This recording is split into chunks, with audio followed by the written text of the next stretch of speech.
Oh God! What is that? Why is it wet? Nagulat ako nang bigla itong napaupo, kaya't napaupo na rin ako. Madilim sa kwarto namin at tanging lampshade lang ang nakasindi. I watch him smell his and he then make a gross look. Ah, sweetheart, I think you're on your period. Nanlaki ang mata ko at napahawak sa puwet ko. And when I feel something wet, napakagatlabi na lamang ako. Nakakainis. Mauudlot na naman ang loving-loving namin ni Mister.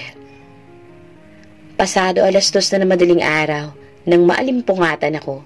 Nang kapain ko ang kama, napansin ko na wala na ang asawa ko sa tabi ko. Saan naman ito nagpunta? Nakaramdam rin ako ng uhaw at gutom. Tila may hindi sinasabi sa akin ng asawa ko. Hindi ko magawang makampante dahil hindi ito nagsasabi, pero may kutob talaga siya. Nagpakawala ako ng malalim na buntong hininga nang marinig ang boses ng asawa ko sa bar counter. Paniguradong umiinom na naman ito. May problema nga at hindi niya lang yung sinasabi sa akin. Julius, update me from time to time ha. Hindi pwedeng mapunta lang sa walang pinaghirapan ko. If you need to play dirty, do it. Total, doon naman magaling ang mayor na yan eh. Hindi ko maiwasang malungkot dahil sa narinig ko. Pinagsabihin ko na ito na hanggat maaari huwag makialam sa mga gobyerno. Dahil iba sila kung maglaro. Ayoko na mapahamak siya at ang mga anak namin. Nilapitan ko ito nang tumungga ito sa bote ng alak. Napapadalas ng pag-inom mo ha. Hinakap ko ito mula sa likod. Ramdam kong init na dala ng katawan niya dahil wala itong damit pang itaas. Hindi rin normal ang paghinga kung kaya't minasahe ko ito. Kumalma ka muna asawa ko. Ayoko na nakikita kang ganyan. Pinag-aalala mo ako.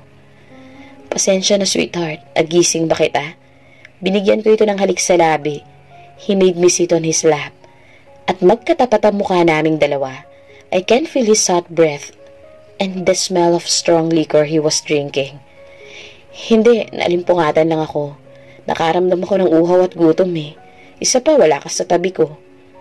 Do you want me to feed you? I can quench your thirst. Sumilaw ang nakakalokong ngiti at nagkaroon ako ng ideya sa sinasabi nito. He reached for the bottle of liquor on the table. I watched him drink from it and he grabbed me by my name and made me open my mouth at marahang isinali ng alak sa bibig ko. Napaungol ako ng tahimik sa ginawa niya. Bahagyang naglaro ang aming dila. Ramdam ko ang lakas ng tama ng alak.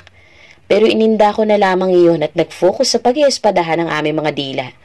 Napansin ko may natapon na alak sa bandang leeg ko. Nang maghiwalay ang aming mga labi, I hold on to his hair.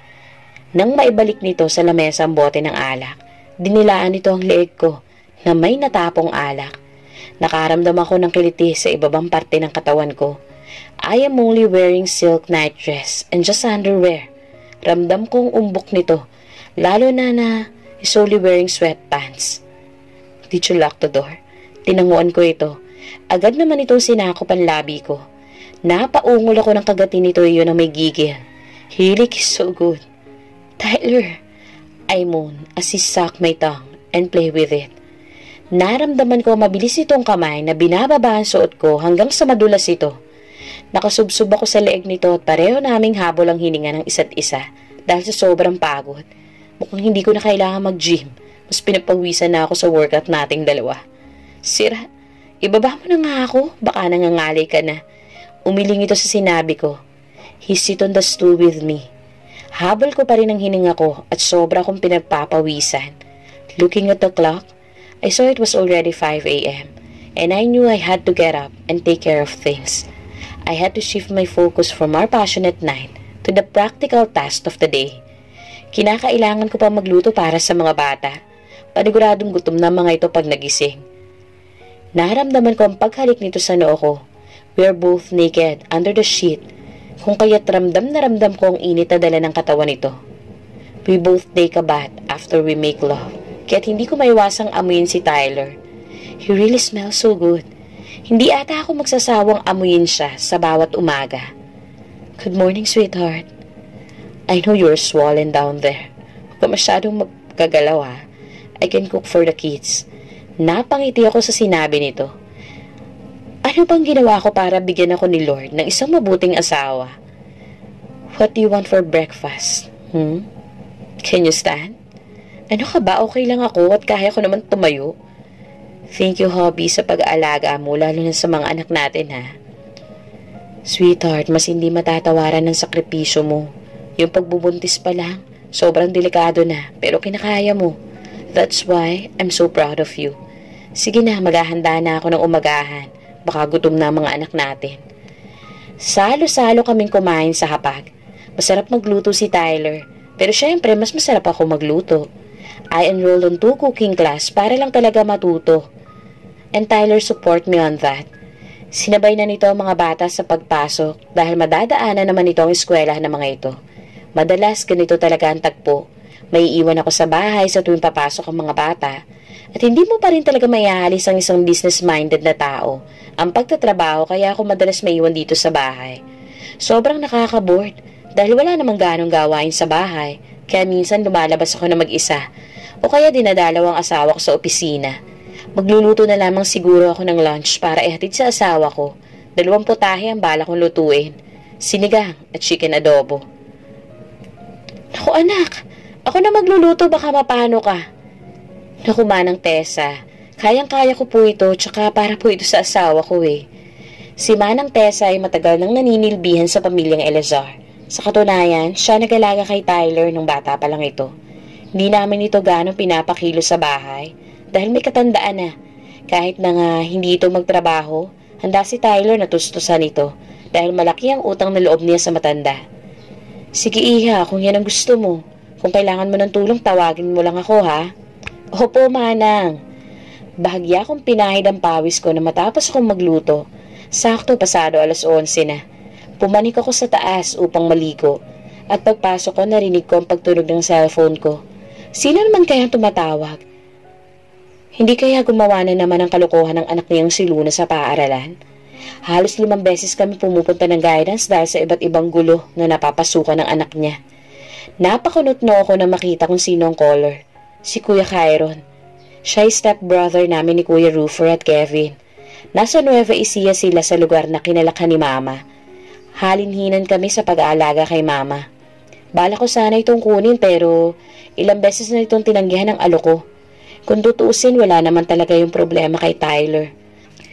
Sadyang mas gusto daw ni Mama na manatili roon, kaya wala na kaming magagawa. Kuya, bakit ka napatawag? Hindi ko alam pero bigla akong kinabahan. Si Kuya Kyron pa naman ang kasalukuyan tumitingin kay Mama. Halos 2 buwan na rin nang makita ko si Mama at namimiss ko na talaga siya. Misha, si Mama kasi, garal-gal ang boses ni Kuya Kyron na nagdagdag ng kaba sa nararamdaman ko. Bakit kuya? Ano nangyari kay Mama? Si Mama kasi nawawala eh. Kanina pa namin yan nahanap. Hindi man namin pwedeng i-report sa pulis. Wala pang 24 oras. Kung maaari, pwede bang tumulong ka sa paghahanap kung hindi ka naaabala? Natawagan ko na rin sina Kuya Ruffer at si Kevin. May dapat tayong pag-usapan. Tila gumuho ang mundo ko sa kaba at takot. Baka kasi kung anong masamang nangyari kay Mama. Pero wag naman sana. Sige kuya, tutulong ako sa paghahanap. Pupunta na ako dyan. Hindi na ako nakapagdaloy-daloy pa sa pag-iisip dahil si Mama na ang pinag-uusapan. Hindi na kailangan magdalawang isip pa. Hindi na wala ang kaba ko habang nasa biyahe ako. Nagpa-drive na lamang ako sa driver namin para mas mabilis ang biyahe. Hindi ko rin magawang magpaalam sa asawa ko. Diyos ko Lord, sana ayos lang po si Mama ko at walang nangyaring masama sa kanya. Gabayan niyo po sana siya. Magaling ang Mama ko sa direksyon, kung kaya't nakakapagtaka naman na mawawala na lamang ito. Ano na naman kaya ang pag-uusapan namin ng mga kuya ko? Lahat kami may kanya-kanya ng pamilya. Nakakasama-sama lang kami tuwing may okasyon, katulad na lamang ng Pasko at Bagong Taon. Nakagawian na namin yon kasama mga Eleazar. Sobrang saya ko kasi deserve ng mga kuya ko magkaroon ng isang masayang pamilya. Kahit noon pa man, alam ko na sa sarili ko na magiging mabuti silang ama. Natatandaan ko pa noon na dinala kami ni Mama dito sa Nueva Ecija. Sobrang saya ng karanasan namin lalo na ang maglaro sa dayamihan. Kung ano-ano pa. Ang lupa namin sa Nueva Ecija ay naisangla. Pero ngayon natubos na namin magkakapatid dahil alam namin kung gaano kahalaga kay Mama ang lupa na yon. Ang kaisa-isang pamana ng kanyang lolo at lola. Naidala ko naman ang mga kambal dito na mag-birthday si Mama. Nahilo kasi si Mama noon. Ipinasundo ko kung kaya't kami na lang ang pumunta roon. Pero halos ilang taon nang nakakalipas na makabisita ang mga anak ko rito. Busy naman kasi sa pag-aaral at sa bakasyon naman may iba't ibang plano. Nakatulog ako sa biyahe. Sinabi ko muna kay Manong na magpahinga. Ilang oras pa nakalipas, nakarating kami ng probinsya. Manong, kung gusto niyo po magpahinga muna po kayo. Naku ma'am, wag na po. At ipapasabi ko po kay sir na naririto kayo. Salamat Manong, mag-iingat ka sa pagmamaneho ha. Kinakailangan ko pang maglakad sa taniman ng palay. Pero hindi naman sobrang layo. At isa pa, nasanay na rin naman ako. At pagdating sa ganitong bagay, napangiti ako nang matanaw ko ang bahay namin. Naamoy ko ang simoy ng sariwang hangin at ang hampas ng tubig sa ilog. Idagdag mo pa ang mga bato-bato sa ilog na talagang perpekto ang pagkakahulma. Kaya hindi na ako nagtataka na dinarayo ito. Ang sarap magtempisaw sa ilog, pero kinakailangan ko magmadali. Natanaw ko na ang hamba ng pinto ng mga kuya ko. Kasama ang mga anak nila at asawa, mukhang ako lang pala nagpuntang mag-isa. Dahil kasi sa pagmamadali hindi na ako gaano nakapag-isip. Dahil binalot ng kabatakot ang puso ko. Kung anong posibilidad na maaaring mangyari kay Mama, lalo na't malapit lang kami sa ilog. Ang mga bato sa ilog ay tila naglalaro sa tubig. Hubad, ngunit puno ng buhay. May kakaibang kalmadong dulot ang kanilang pagkakahulma na tila ba hinabi ng kamay ng isang magiting na alagad ng sining. Hindi nakakagulat na ito isang paboritong destinasyon. Ang ilog na ito ay isang oasis ng katahimikan, isang puok na nagbibigay ng kasiyahan at nagpapahinga sa mga taong dumaraan na dumadanas ng kaguluhan sa mga araw. Ang pagtatampisaw sa ilog ay isang karaniwang ritual dito. Ang malamig na tubig ay parang pampalipas oras na nagpapawi ng init at pagod mula sa katawan. Ngunit sa araw na ito, kinakailangan kong magmadali. Subalit sa kabila ng aking pagmamadali, hindi ko maiwasang pagnilayan ang kagandahan ng lugar na ito.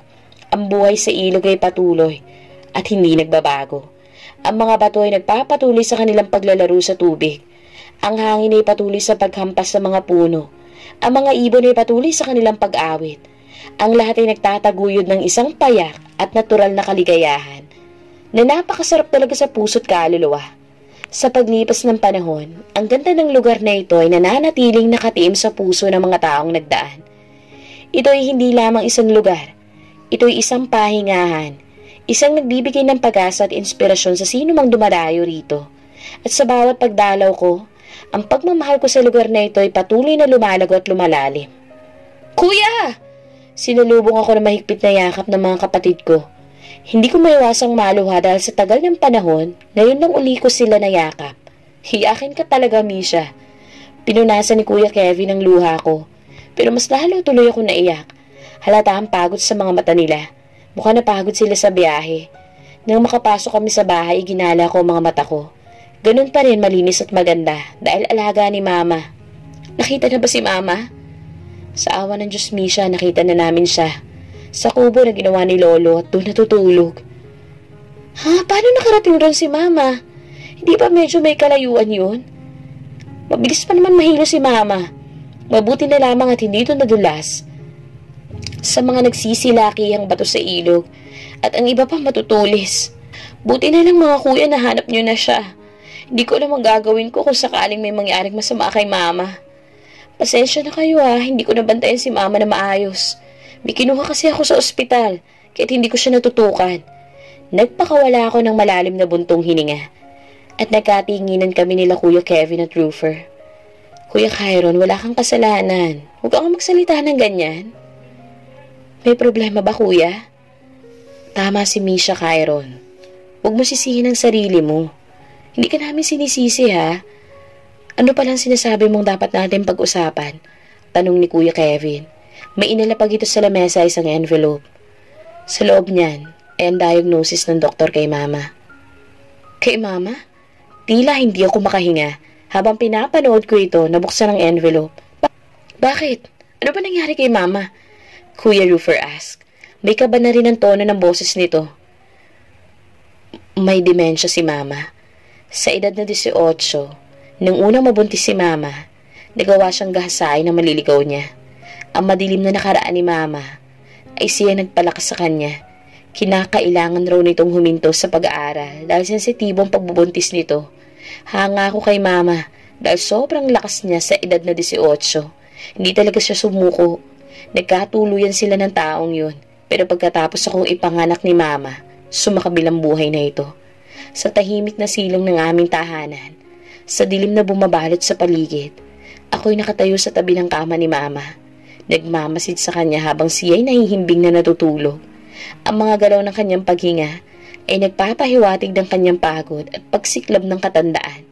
Nang malaman ko na may demensya si Mama, isang biglang kaba at lungkot ang sumalubong sa aking puso.